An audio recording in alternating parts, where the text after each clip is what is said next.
प्यारे प्रदेशवासियों, आज लॉकडाउन 3 का जो कोरोना के खिलाफ इस लड़ाई लड़ने के लिए एक बहुत महत्वपूर्ण निर्णय लिया गया था, उसका अंतिम दिन है। लेकिन उसके बावजूद भी हम इस बात को अनुभव कर रहे हैं कि पूरे देश भर में कोरोना वायरस के बहुत सारे मामले इन दिनों में आए हैं। और इस बात को हमको भी स्वीकार करना होगा कि हिमाचल प्रदेश में भी पिछले कुछ दिनों से कोरोना वायरस के मामलों में बढ़ोतरी हुई है। ऐसे में आदरणीय प्रधानमंत्री जी ने सभी प्रदेश के मुख्यमंत्रियों से बातचीत करने के पश्चात एक निर्णय लिया है कि कोरोना वायरस के खिलाफ इस लड़ाई को और ज़्यादा गंभीरता के साथ लड़ने की आवश्यकता है और लॉकडाउन अभी पूरे देश भर में समाप्त नहीं करना चाहिए, क्योंकि ऐसी परिस्थिति अभी तक नहीं आई है। लॉकडाउन 3.0 समाप्त हो रहा है और आप सबका उसमें बहुत बड़ा सहयोग रहा। कल से लॉकडाउन 4.0 की शुरुआत हो रही है और हिमाचल प्रदेश में हमने तय किया कि हम अभी भी कर्फ्यू ही लागू रखेंगे और ये कर्फ्यू, जहां हिमाचल प्रदेश की बात है, ये 31 मई तक जारी रहेगा। मैं आप सबका आभार व्यक्त करना चाहूँगा कि इस दौरान जहां हिमाचल प्रदेश में हमने कर्फ्यू लागू रखा था और उस कर्फ्यू का पालन करते हुए जो भी दिशा निर्देश प्रदेश सरकार और केंद्र सरकार से आप तक पहुँचे, आपने उनका पालन किया है। हम हिमाचल प्रदेश में इस बात को महसूस कर रहे हैं कि कोरोना वायरस के कुछ मामले पिछले दिनों में जो बढ़े हैं, उसमें जो प्रदेश से बाहर हमारे भाई बहन रहते थे, बच्चे रहते थे, वो हिमाचल प्रदेश में आए हैं। वो बहुत संकट के दौर में से गुजर रहे थे और स्वाभाविक रूप से जहाँ से उनका आना हुआ है, उन इलाकों में, उन प्रदेशों में कोरोना वायरस के मामले बहुत ज़्यादा थे।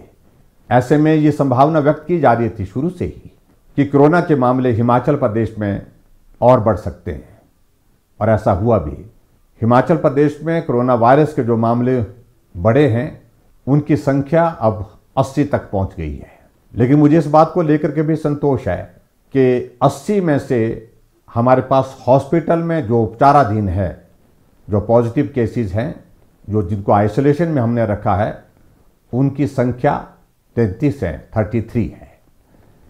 बाकी राज्यों की तुलना में हम इस बात को कह सकते हैं कि हिमाचल प्रदेश अभी भी बहुत बेहतर है। लगभग 60,000 से ज़्यादा लोग जो हिमाचल प्रदेश के निवासी हैं, दूसरे प्रदेशों में फंसे हैं, वो अपना घर वापस आना चाहते हैं। स्वाभाविक रूप से ऐसे में आशंका व्यक्त की जा सकती है कुछ मामलों में और बढ़ोतरी हो सकती है। फिर भी मेरा आप सबसे इस बात के लिए निवेदन है कि चिंता की कोई बात नहीं, डरने की आवश्यकता नहीं, लेकिन हम सावधानी और एहतियात बरतने के लिए कोई कमी ना छोड़ें। मैं हिमाचल प्रदेश में हाल ही में दूसरे प्रदेशों से जो भाई और बहन हमारे आए हैं, उनसे हाथ जोड़ करके विनम्र निवेदन करना चाहूँगा। आप अपने घर आए हैं, आप घर में आने के पश्चात अब सुरक्षित हैं, लेकिन उसके बावजूद आप होम क्वारंटीन में हैं, तो होम क्वारंटीन के नियमों का पालन करें। परिवार वालों से भी इस बात के लिए आग्रह करें कि वो भी नियमों का पालन करें। अगर इंस्टीट्यूशनल क्वारंटाइन में हैं, तो उसमें भी आप नियमों का पालन करें। आपके सहयोग की बहुत बड़ी आवश्यकता है।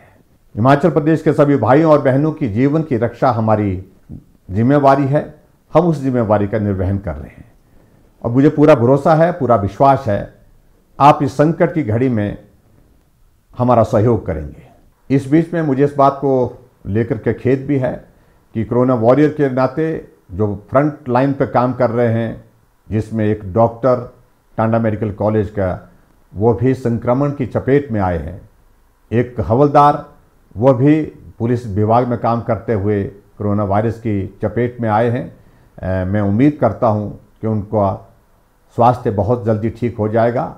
मैंने उनसे बात करने की भी कोशिश की, वो दोनों स्वस्थ हैं और उम्मीद करता हूं आने वाले समय में वो ठीक होकर के बाकी लोगों का भी हौसला बढ़ाने में मददगार होंगे। मैं हिमाचल प्रदेश की जनता की ओर से आदरणीय प्रधानमंत्री नरेंद्र मोदी जी का भी आभार व्यक्त करता हूं कि ऐसे संकट के दौर में एक तरफ जहां कोरोना वायरस के खिलाफ इस लड़ाई को मजबूती के साथ वो लड़ रहे हैं, पूरा देश उनके साथ है, और वहीं दूसरी तरफ आर्थिक दृष्टि से जो नुकसान हुआ है उसकी भरपाई करने के लिए, उसमें सहयोग देने के लिए हर वर्ग के लिए उन्हें एक बहुत बड़े ऐतिहासिक आर्थिक पैकेज की घोषणा की है, जिसमें 20 लाख करोड़ रुपए, जो आज़ाद भारत के इतिहास में सबसे बड़ी राशि है, जिसकी घोषणा की है, उसका भी मैं अभिनंदन करता हूं।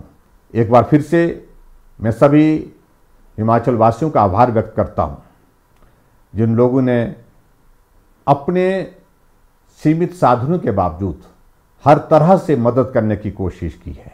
इस संकट के दौर में चाहे वो मास्क बनाने की बात है, चाहे वो राशन देने की बात है, चाहे वो भूखे को भोजन देने की बात है, हर जगह मदद करने की कोशिश की है। उसके लिए भी मैं हिमाचल प्रदेश के सभी भाई बहनों का आभार व्यक्त करता हूँ। आप सबके सहयोग और समर्थन की उम्मीद के साथ और इस विश्वास के साथ कि हम सब लोग निश्चित रूप से कोरोना पर जीत हासिल करेंगे, आप सहयोग बनाए रखिए। आप सबका बहुत बहुत धन्यवाद। नमस्कार। जय हिंद, जय हिमाचल।